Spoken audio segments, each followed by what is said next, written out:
നമസ്കാരം.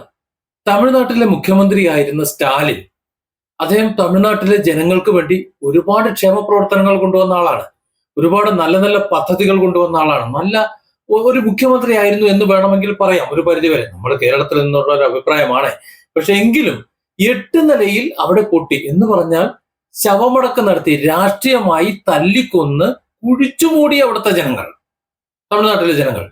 ഞാൻ ആലോചിച്ചത്, ഇത്രയും പ്രഗത്ഭനായ ജനകീയനായിട്ടുള്ള ഒരു മുഖ്യമന്ത്രിയെ എന്തിനാണ് തമിഴ്നാട്ടിലെ ജനങ്ങൾ രാഷ്ട്രീയമായി ശവമടക്കം നടത്തിയത് എന്ന് ചിന്തിച്ചപ്പോ അപ്പോഴുത്തരം കിട്ടിയില്ല എന്നുണ്ടെങ്കിലും ഇപ്പോ തെരഞ്ഞെടുപ്പ് പര്യടനത്തിന്റെ ചില വീഡിയോകൾ പുറത്തു വന്നപ്പോൾ ഒരു കാര്യം മനസ്സിലായി. എന്തുകൊണ്ടാണ് സ്റ്റാലിനെ ആദരിക്കാൻ, വരുമ്പോൾ സ്വീകരിക്കാൻ വേണ്ടി ഒരു ഷാള് തലയിൽ കൂടെ ഇടാൻ ശ്രമിച്ച ഒരാളെ ആ ഷാള് വലിച്ചെറിഞ്ഞ് വളരെ രൂക്ഷമായി നോക്കുന്ന സ്റ്റാലിനെയാണ് നമുക്ക് കാണാൻ കഴിയുന്നത്. അതായത് കേരളത്തിലെ മുഖ്യമന്ത്രിയുടെ ഒരു സ്റ്റൈൽ. അതുകൊണ്ട് തമിഴ്നാട്ടിലെ മുഴുവൻ ജനങ്ങളും അങ്ങ് തീരുമാനിച്ചു, മൂപ്പരങ്ങ് പൊയ്ക്കോട്ടെ, ഇവിടെ ഇനി ഇത്തരത്തിലൊരു മുഖ്യമന്ത്രി വേണ്ട എന്ന്. കേരളത്തിൽ നമ്മുടെ മഹാരാജാവിന്റെ കാര്യം തീരുമാനമാക്കിയതുപോലെ അവിടെ എങ്ങനെ തീരുമാനമാക്കി.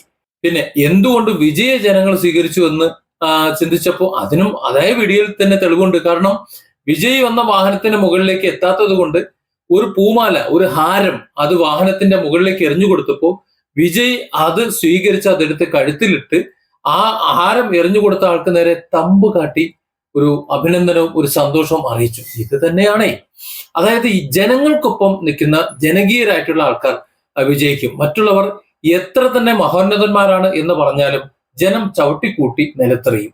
ഇവിടെ കേരളത്തിൽ സംഭവിച്ചത് എന്താണോ അത് തന്നെയാണ് തമിഴ്നാട്ടിലും സംഭവിച്ചത്. Different angles. Don't forget to subscribe and support this channel.